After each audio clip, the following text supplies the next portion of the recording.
Islam, it's also there. It's clear. The reading, the understanding, the words are there. The word shahada is used. فَاعْلَمُوا أَنَّهُ لَا إِلَهَ إِلَّا اللَّهِ. It says it in the Quran. Muhammad Rasulullah. It says that in the Quran. It says it in the Hadith of Jibreel, where it says كُنَّ جَالِسٌ مَعَ رَسُولٍ. Anyway, go on. So from your claim against Islam was wrong. My claim against, or my question to you was regards to the words used in the Trinity of essence and persons. Yeah. Where do you find those ideas in the way it's formulated in the Trinitarian Creed in the Bible? Up to now, you've not been able to say it. You spoke. No. The moment I said it's a progressive revelation, you said no, hang on, Hillary and these guys, the Cappadonians, it's not a progressive revelation. That's not what I said. It means it must be there from the very beginning. It means that it must be in the beginning in certain respects. You are unable to substantiate on multiple times with these words that you make up for the Trinity, yeah? Your whole basis of your belief is not there to be found in the Bible. We substantiated that, I just need the concept. No, you didn't. Yes, I've we asked did. you put your phone away. That's the reason that we came away. Why did you put your phone away? Huh? Why did you think I didn't know? To focus on what you're saying. No, you wasn't focusing all this time. All of a sudden. Well, yeah, but I thought that there could be more of a focus. Do you want me to pull on my phone and start focusing more? Find it, no problem. That's fine. I mean, I can do the same. I can do hypostasis right now. You've done the same thing to me. I can show you hypostasis right now. No, in the Bible, in regards to the Trinity. Yeah, I thought you stopped searching. That's why. You will never be able to find the formulation of the Trinity in the Bible. Will you be able to find the word hypostasis in the Bible? Yeah. You know what? I'll tell you when it's used. Yeah. It's used when Paul comes up to James, and James, who is a companion of Jesus, he goes to Paul and says, the people say, you have apostatized from the law of Moses. I said hypostasis, not apostatized. Okay, well, that's what I had. Hypostasis. What is a hypostasis? Hypostasis. Do you speak Greek? Underlying reality. Do you speak Greek? I don't speak modern Greek, no. Why are you putting an accent for? That's the way it's pronounced. Hypostasis. I just want to be fair to the pronunciation, you know. There might be Greeks watching. I just want to be fair to them. Anyway, the point is, you still have not. I'm still waiting. Yeah, Hebrews 1:3 for hypostasis. I wanted to find it for Usia as well. That's not the New Testament. What's Hebrews got to do? Hebrews is not the New Testament. No. That's what it is. It's the New Testament. What are you talking about? Okay, sorry. Who wrote Hebrews? Who wrote Hebrews? Hebrews? Yeah. Okay, so for me, in regards to nobody knows. It's an unknown author. Can I finish? Can I finish? Don't play. Can I finish? Yeah. Okay, good. So this is very important. So the modern eclectic tradition would argue that it is unknown, insofar as when they look at the titles of the text, it wouldn't actually say Paul's name or something like that. However, according to right, the ancient tradition of the church, we would be able to substantiate through the writings of the fathers, that actually it was written by Paul, but Paul just did not emendate his name on the title. Yeah, but Hebrews is pseudepigraphical. Yeah, could you respond to the point that I said? Slow down.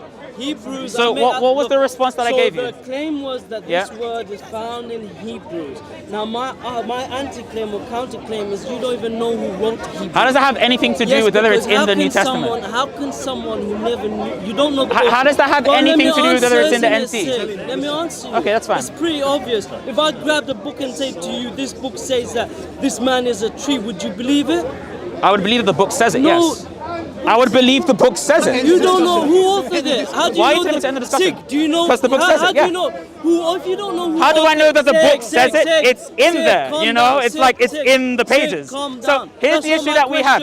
You asked me, can I find the term hypostasis and ousia in the Bible? So I've got a place in the New Testament. So this is the issue.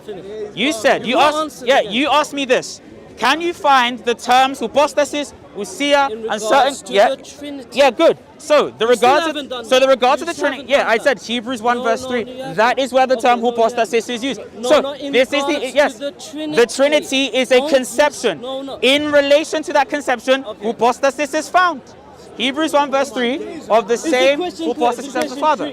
In regards to the Trinity, can you show me these words of essence? Yes. And the regard of the Trinity is the conception, isn't it? Now you're saying Hebrews, yeah? Let's say just grant, for the sake of granting, I know it's not there. It is actually there. The hypostasis is there. You don't know. For the camera, it's Hebrews 1 verse 3. Hypostasis is mentioned there. Thanks. Excuse me. I just want to let people know that it's actually in there.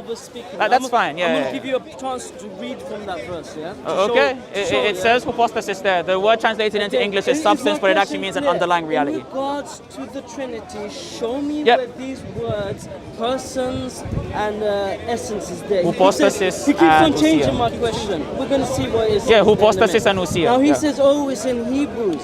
But then what he doesn't want to tell you, though he knows, is that nobody knows who authored Hebrew. Not necessarily. There isn't a scholar worth his dime that says Hebrews were written by Paul. There isn't Paul a modern. has how many letters is there? Yeah, there isn't a there isn't. Paul has a bunch Okay, of so there isn't writing anyone there that used regards reason to- eclecticism. Are you gonna just talk? I was going to respond to the point. So there's no one that there's no one that uses reason there's no one that uses reason eclecticism to argue that point. You're just accusing me of being rude anyways. So look, is there anyone that mentions okay, so there are people in reason eclecticism that are agreeing with what you're saying. But however, it does not mean that those are the only scholars worth their salt. Persons, these terminologies you use for the idea of the Trinity in the Bible, right? Three persons in one essence in the Bible. I'll give you. Yeah, Hebrews 1 verse 3, which is in the Bible. Yeah, it's fine. So this is important. Before I open up the text, I want to say something. I'm not preaching. I'm giving the same amount of conception that it's saying. Again, remember, if he's asked, that's fine. If you're saying in regards to the Trinity, that means in regards to the conception of the Trinity. One of the points of conception of the Trinity is that the Son is equal in essence to the Father, or that he is begotten from the Father. Okay? If I can find that conception, that's not what the Trinity that is part of the Trinity. I'm not saying part. So the conception of the Trinity. Wait, do you know what the Trinity is? Part of the conception do you know of the what Trinity? The Trinity is? I need to Yes. understand Yeah, this. What is the Trinity? Good. That. No, you're gonna hold. Oh yeah, Don't that's fine. change it. This is like the fourth time you tried to hide. No, the only reason is so that I can focus on answering you, right? Because I use my hands a lot. Of the Trinity all right. So the understanding of the Trinity is as follows: that God is one in ousia and that He is three in hypostasis. That is actually what I'm saying. 1 second, SIIIG. You asked me a question, and then as soon as I open my mouth, you need to clarify something. Let me refine the question. Oh, okay, that's fine. You can refine the question. We want to know what your definition of the Trinity is. I was literally about to say that. Yeah, I know, but you don't need to talk over me. I just elevated my voice for the camera. Leave the preaching aside, SIIIG. I'm not preaching. It's fine, dude. Show us from the Bible this Trinity. Yeah. So, let me show you from the Bible one of the conceptions of the Trinity. That's not the definition of Trinity by any standard of stretch. What? The definition of Trinity. Show me. Is not that God is one in ousia and three in hypostasis? Okay, no, that's fine. That's fine. Yeah. What So else this is that okay. They are? Yes, that, and this is very are what? important. That one of the persons is begotten from the Father, one of the persons is unbegotten, and one of those persons is also spirated from the Father. Some articulate from the Father to the Son, doesn't really necessarily matter. Now, I'm gonna say more. I'm gonna say more. I just want to understand that. Okay. Begotten according to you, unbegotten. Yeah. Begotten in one. It's not preceded. Unbegotten. Yeah, it's not preceded, no? Yes, one precedes. Okay, thank you. So you there's said that, though. yeah, I said one was begotten, one was unbegotten, and one precedes. That's exactly what I said. Okay. Yeah. One begotten, one is unbegotten, and one but precedes. They're still all the same. What? Even though one is begotten. In what respect? One precedes. In respect to ousia. Yeah, in respect to ousia. But they're still all the ousia. same. In respect to ousia. Okay, go on. What does ousia mean for the camera? Yeah. So ousia. Nature. Yeah. Necessary. It would be translated to nature. Some try to translate it to like essence or quiddity if you're a modern scholastic. Now, here's the issue. What does nature mean? Does knowledge nature? No, not necessarily. Knowledge isn't nature. So no, knowledge is eternal. Hold on, this is important, right? Yeah. So when you say knowledge is nature, I don't think you're making some sort of statement of nature. absolute. Yeah, I wouldn't necessarily. What I mean, SIIIG? No, I'm clarifying. That's why I asked you, man. That's why I asked you. Is knowledge a part of a person's nature? Again, you're asking me to define what nature means, right? So, yeah, this is hold on. This is the point that I'm saying. You want me to answer your question, so I'm going to answer what nature means, right? So, do you want me to answer the question of what nature means? Do you want me to answer the question of what nature means? I'm very calm. The term nature means whatness. It's actually identical to quiddity. It's fine, calm down. So, the term nature means quiddity, right? What a thing is. So, what a thing is can necessarily be for us Christians. We would say that what God is, right, is His... Not all-knowing. That's not what He is. No, that's a... See, hold on. I'm just going to answer the question. I'm just going to answer the question. That's fine. Right, it is part of what He is as well. No, I'm asking you a very clear question. Yeah, that's what I'm saying. If God is all-knowing, is that part of His nature? Yes, but there is also certain respects... Or no? Okay, hold on. So there are certain respects of which we can say... I didn't skip over anything. I'm just answering the question for you. So when we say that God is So when we say that God is His nature, right? His ousia. God is His nature? Yes, God is His essence. Is God not His essence? Who's He? If God is His nature. Is that what God he is? God is his nature. Yes. Godliness, you mean, is his nature. No, God is his nature. So when we use the term God, that can be in reference to the essence. Now, at the same time, right, it can also be used in a nominal sense, as in to name something. And it can also be used in the sense of the actions that God may display in the world. Now, here is the issue at play. Why are you answering? What? What are you answering? I'm What's answering on what nature meant. That's what I actually. Yeah, that's the question that we need to inquire into. We can't skip over what nature means, man. See, don't make up questions and answer. I didn't make up the question. If you make up questions and answering, what's that called? If you don't answer, hold on. If you don't, why are you pleading the paperwork? If you don't clarify your terms on what nature means. Please. Because he's a Christian, I'm struggling with this conversation. Okay, we can time it. Time it, please. Yeah, time it. Yeah. That's what I said from the beginning. At least both. Yeah, I said that there's no necessary needs, right? Could you please find in the Strong's Concordance where the term usia is used? O-U-S-I-A in English, but usia would be in Greek. Don't ask him for help. You're the one that made it's just because my data is really bad. I have 4G, but it's not good. In the Quran, I gave it to you. Yeah, no, but that's just in the Sunnah, I gave it. Hold on. The reason why you put away your phone. Good 7 or. Yeah, because I found one of the terms for you. So the issue that we have is this. Standard for someone and not for Yes, yourself. I had the same standard applied to myself. However, hold on. I just want to clarify something, right? So the only reason I asked Paperboy for the definition, I actually gave him where he could find it. In the Strong's Concordance list, the term usia is found, okay? All I'm doing is just asking Paperboy, could you just hurry up and find the term usia in the Strong's Concordance? That's it, because I know it's there. Now, I also found the term hypostasis. Hypostasis is used in Hebrews 1 verse 3. Now, usually people translate the word hypostasis to substance, but really it's actually more akin to an underlying or concrete reality. That term is used in Nicaea, for example, where it says, and he's of the same essence as the Father. That usia is used, for example. And when the Cappadocians articulate what it means for Christ to be of the same, one of the persons of the Trinity, they use the term hypostasis and use Hebrews 1 verse 3 as their justification, because that is actually part of what they believe. The threeness is in the respect of hypostasis, right? That term in Hebrews 1 verse 3 and in other places in the Bible. Now, I just gave you one of them, and then you try to do some random thing about why, you don't know who wrote that. Wouldn't matter anyway about, are we... Did you do a minute? Okay, you've got 1 more minute left. Oh, right. Yeah, so again, asking me, you don't know who wrote that text has nothing to do with whether the text itself says it. For example, if I find a random book in a forest and it says, horses are blue, if I don't know who wrote the book, that's irrelevant to whether that text in the forest says, horses are blue. We are talking about whether that text says something, not who wrote that text. That is true. You asked me for my conception in X text, not where did X text come from. It's a random fallacy that you're kind of just trying to sweep in, right? Sort of like a hockey thing, you know what I'm saying? So here's the issue that we now have at hand, okay? And before we conclude, we're going to say this, okay? The conception of the Trinity is all I need to find. I don't need to find the term Trinity in the Bible. The earliest form of the word Trinity is in the words of Theophilus of Antioch in his Adotilicum, okay?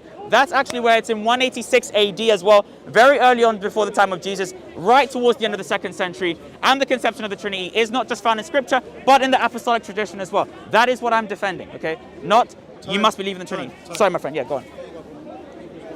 What was it, Hebrews 1 for you? So Hebrews 1? Yeah. No, it's in Hebrews 1 for you. 15:12 as well. Oh, usia? Yeah. Thank you. Yeah. All right, starting the clock now.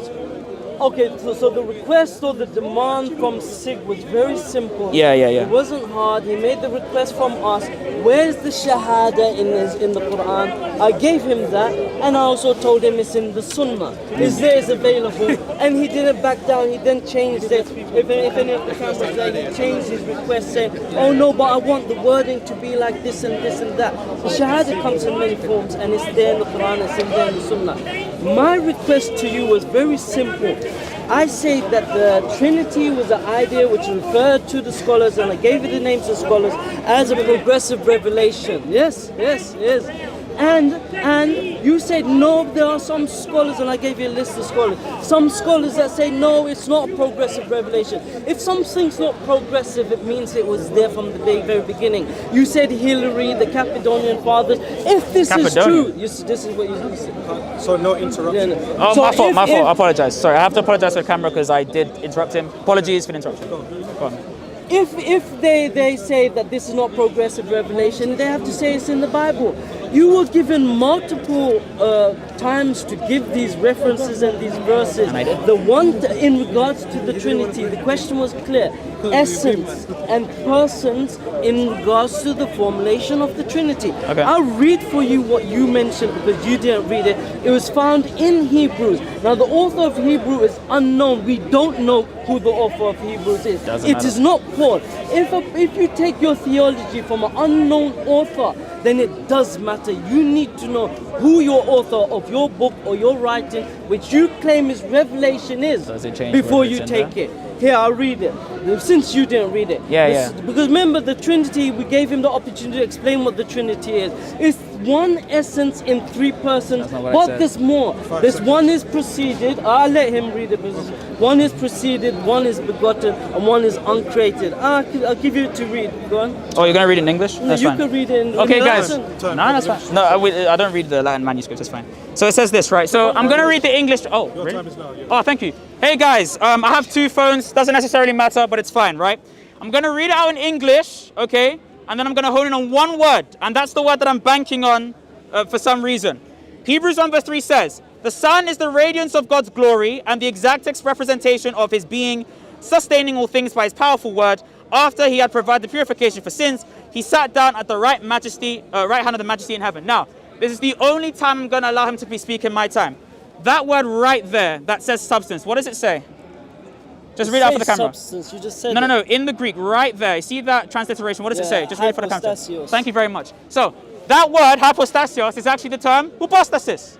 Right, so the term hypostasis, like you just read, is in the Bible, but obviously it's in Greek, it's not in English, right? The term translated for substance right there, or being, for example, they translate it to hypostasis. It's come to be known as an underlying or concrete reality. Now, my good friend Paperboy over here, he was able to help me, not necessarily help me, because I told him where in the concordance, to find the word ousia. The term ousia is also mentioned in the Bible. According to the Gospel of Luke, it also says the word ousia. All I needed to show was that the terms that I use to describe my conception of the Trinity is in the Bible. Now, I also use the apostolic tradition, including but not limited to Basil of Caesarea, Basil the Great, right? Cyril of Alexandria, Cyril of Jerusalem in its catechetical lectures, which are very important, Athanasius the Great, and other individuals who I can't be bothered to name, and they will come around later. The point of this contention was as follows. So long as I can find the concept in the book I believe in, doesn't matter who wrote that book, because that's not what we're talking about. If you want to make an authorship debate, I'm very happy to do that, but that's not the question at topic. I'll refer you to my final example.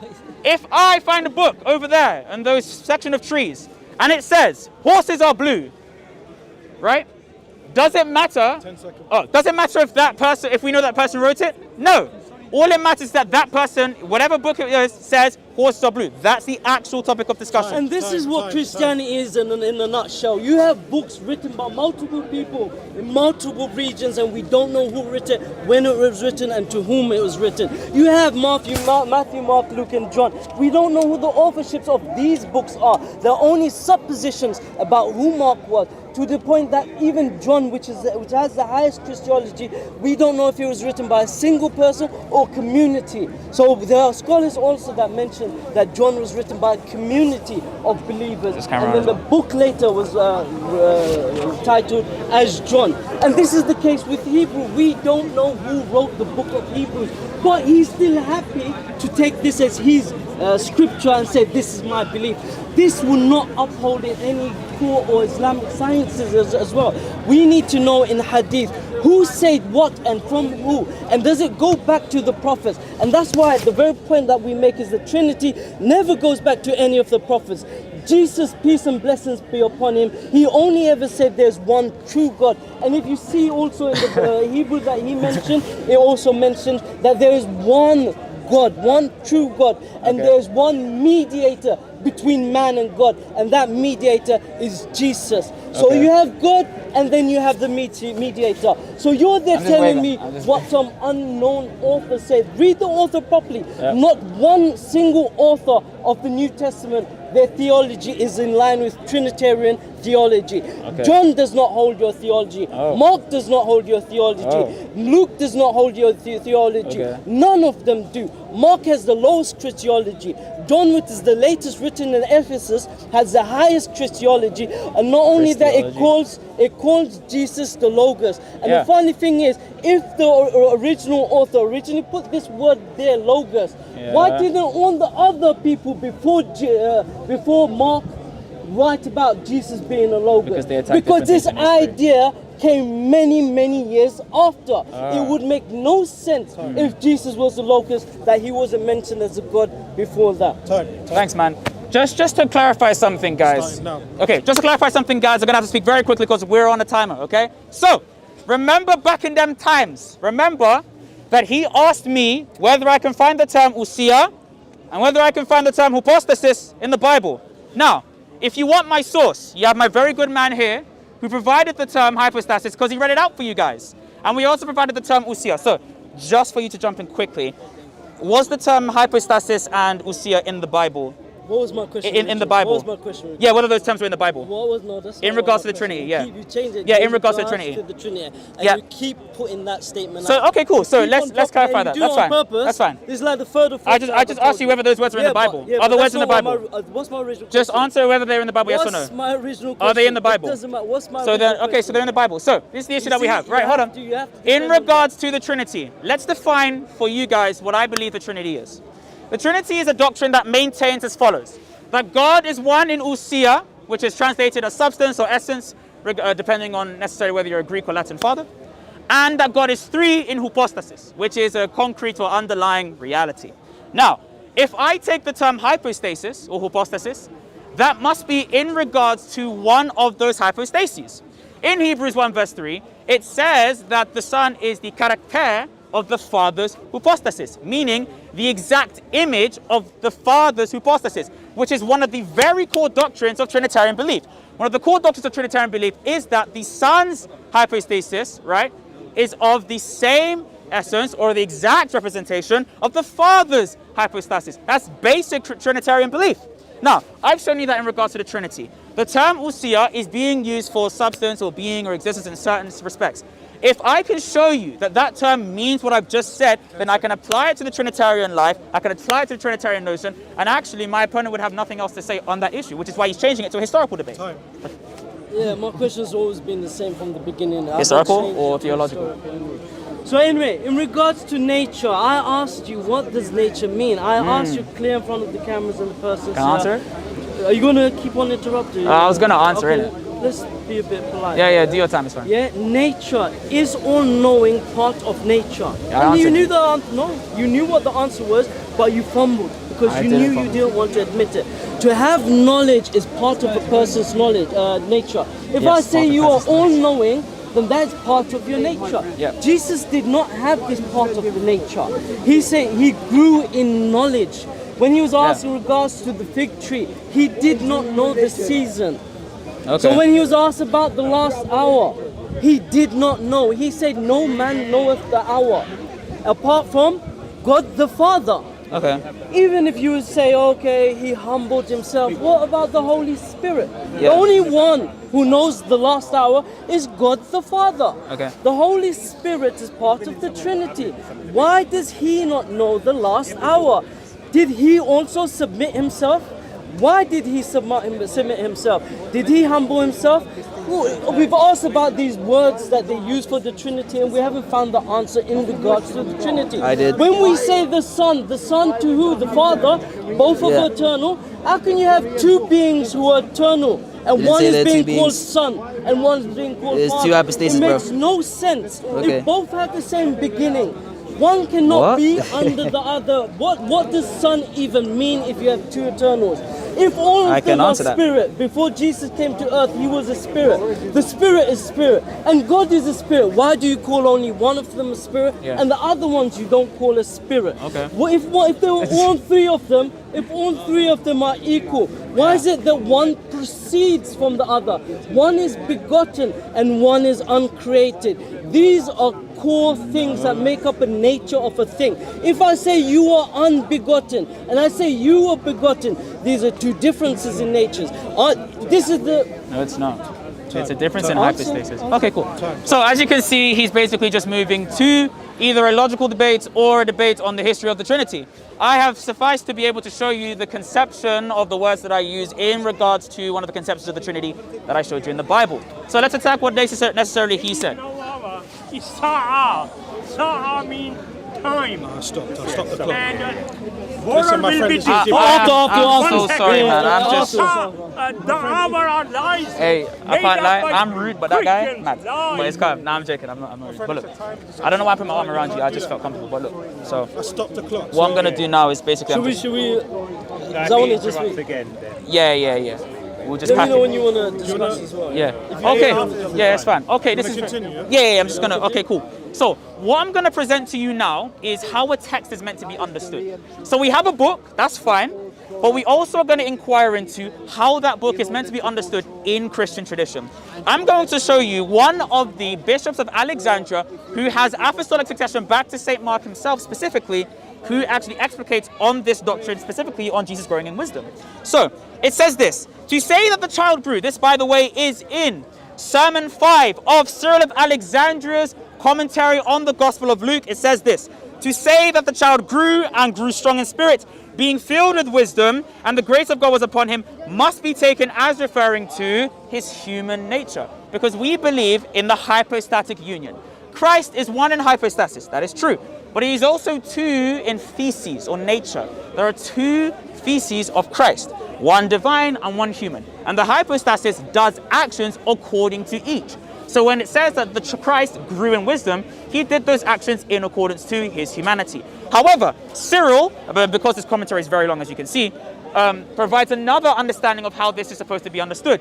That, and it's very important, that as Jesus Christ in his humanity grew up, he showed more of his divine self, of who he was as God, of who he was as the Lamb of God, and so on. So much so to the point that when Jesus Christ finally did die on the cross, a pagan centurion was able to say, this man truly was the Son of God, because he was enlightened and had his eyes opened by Jesus. Now, what I've been able to show is an adequate understanding of how that text is meant to be understood. Second of all, in my next response time, I will go into actually the eunomian premise that this guy tries to substantiate with actually no evidence. I'm so sorry, man. I wasn't able to. So I mentioned Son, I mentioned the meaning of Father, I mentioned the meaning of Spirit. You said that these weren't theological things, which is strange. Didn't say that. I didn't say that. Historical and total. I didn't say that. Theological thing. This is the crux of your Trinity definition. Not really. What is the Father? What is the Son? What is the Spirit? What does the word mean proceeded from? What does the word mean begotten? What does the word mean unbegotten? Don't tell me these aren't theological. These are theological say that they weren't. concepts which is found within the Trinity. Okay. You are unable up until now to show us what I requested from you in the beginning. You spoke a whole load. You spoke about this And you responded used to nothing. all of these theological terms. Your language, wow, it's amazing. But you Thanks, haven't man. substantiated. You haven't substantiated anything. I did. Even in my last point, you can't tell us what Trinity is or even nature. Nature, you can't tell it. Knowledge is part of nature. If You want me it's to respond not- to that first? Well, let me finish. That's this one, fine. yeah? If you can't tell me what nature is, you can't tell me what Trinity is. Okay. That's it, and that's the difficulty. that You your lot go criteria? around preaching the Trinity, and you know that the scholars of your Christianity say modern it is a eclectics, yeah. mystery.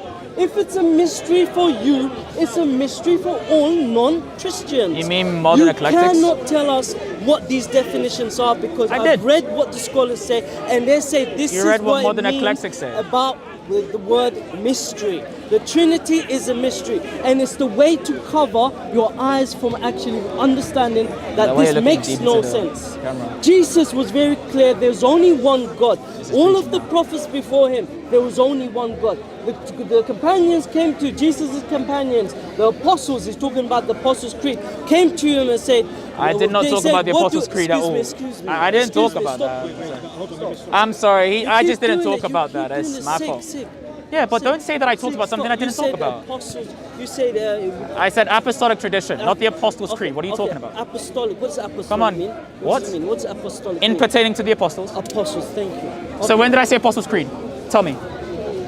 Thank say you. that- Anyway, so you didn't actually say Apostles' Creed. You waffled about something. Stop. You're just making Yeah, but you're saying stuff that's you're making yourself look Ah, silly. I see, You're I making see. yourself silly. And you're lying on me. No, I'm not. Yes, you it's are. there on camera. Yeah, Let the camera people will show that I smart never enough- said- Sig, The people on camera will know I never said Calm Apostles' down. Creed. If you're going to appeal to me being like angry, I'm not, Sid, dude. It's calm okay. down.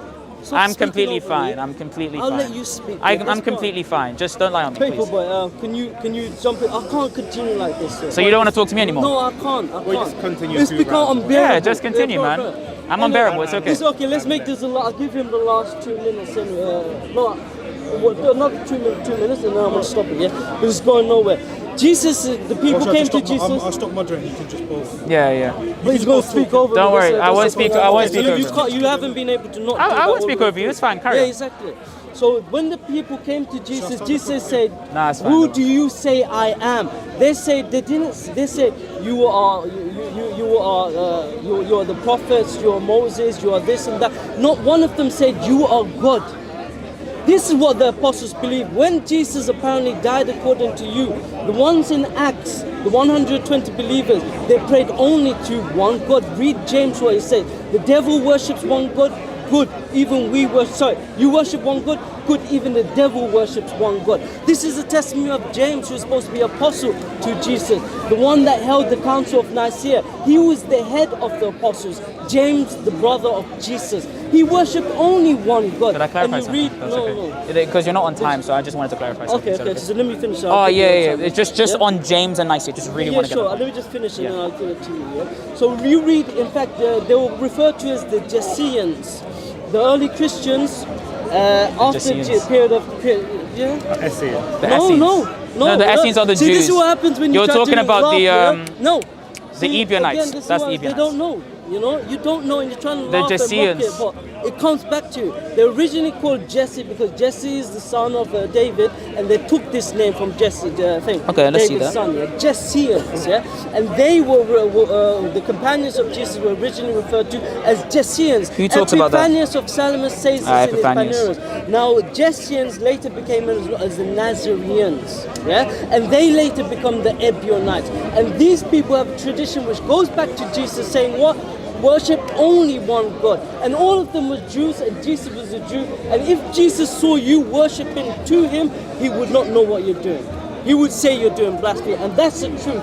If Jesus was here right now praying to God like how the Bible said he did, yeah, on his face, if any one of these Christians saw him, they would not pray to him, rather they would join Jesus and pray with Jesus to the one true God which Jesus has always spoke about, and all of the messengers before Jesus.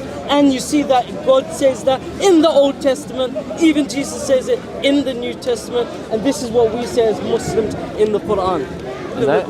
Okay, cool. So you made a bundle of necessary errors. So the first error that I would. Thanks, man. Are you cameraman or you debater? You're not Christian and you're making Hold on. stories up. Hey, bro, it's alright, man. Like what? So the first. Leave it. So I want to point out the first error that I see that you may have made. So the first error that you seem to have made was associating Saint James the Just with the Council of Nicaea. I don't know if you're going to retract that.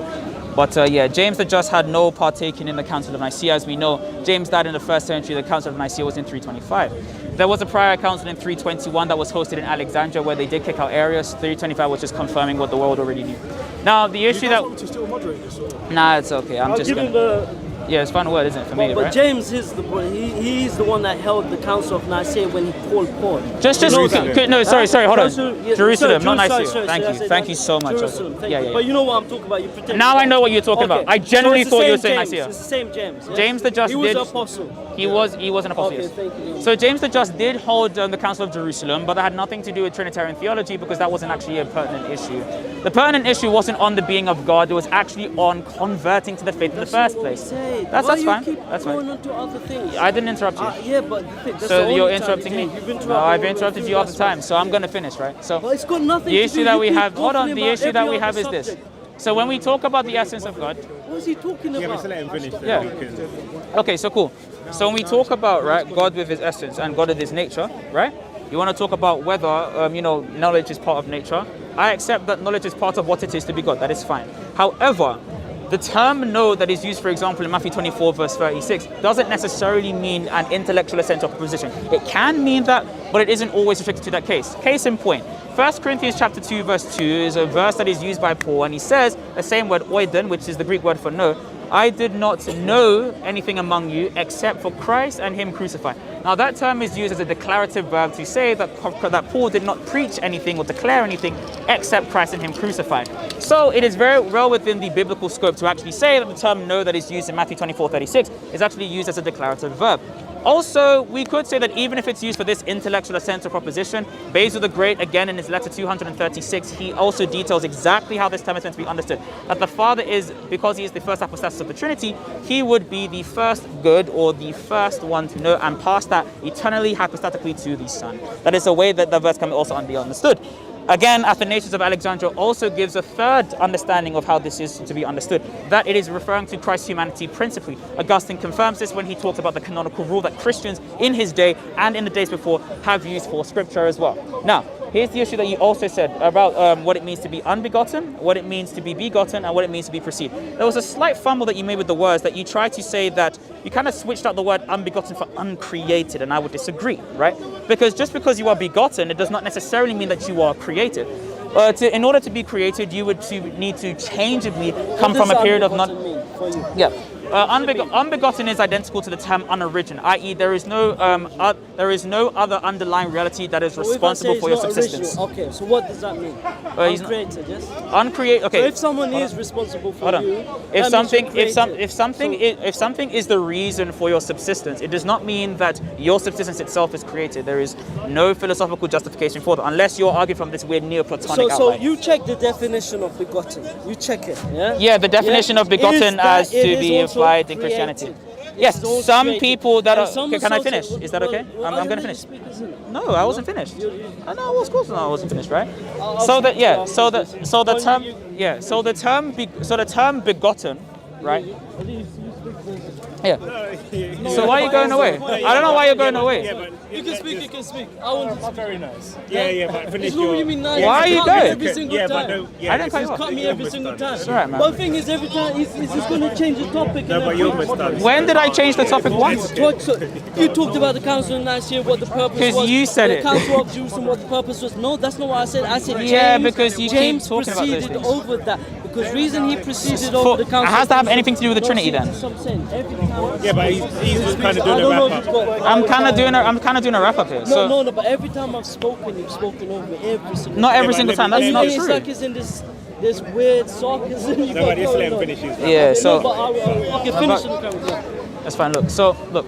When you're saying unbegotten, right, this is a eunomian premise, right? Eunomius was one of the bishops of SIIIG because he tried to argue that unbegotten is identical to the term uncreated. And because Christ is begotten, he is created.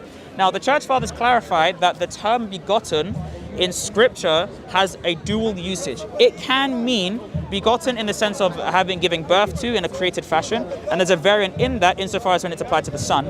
But the term monogenes, which means only begotten, right? Monogenes, that means of your own kind or of your own class. I'm not only begotten. Yeah, begotten. Yeah. The term begotten in application to the Son simply is a term that we Christians use to designate the procession of the Son from the Father. Has nothing to do with creation. Why does that not make sense? It's used as the designation for the procession of the Son. No, of the Son from the Father. Okay, what does procession mean? Procession? Yeah, what does procession mean? Well, depending on what precedes, one meaning of one word depends on another word, and that word depends on the meaning of another word. So the term procession, hold on. Airy-fairy.